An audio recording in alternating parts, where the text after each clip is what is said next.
Piazza Alessandro Manzoni. In 1470, Jacopo Appiani III built a hospital next to the Church of St. John the Baptist, which now belongs to the Misericordia, in the space where originally there were neither buildings nor vegetation to separate the town from the noble Cittadella. 100 years later, his great-grandson Jacopo VI expanded it and assigned its management to the Fate Bene Fratelli, followers of St. John of God. By 1557, the existing church had fallen into ruin. It was then restored in order to host the Franciscan friars, who a year later settled in the adjacent convent which they had built, now being restructured to accommodate the city library. The Franciscans stayed there until the beginning of what is known as the French period in 1806. The church, with its single nave, is in the central part of the square.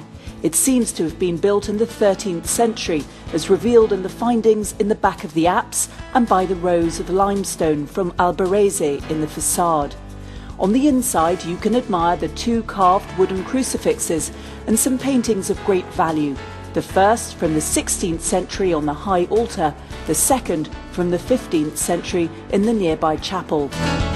Until the early 19th century, the square outside the church appeared flat, rising rapidly to meet the walls that surrounded the Cittadella. The Bonaparte Baiocchi had the square levelled, giving it a substantial slope.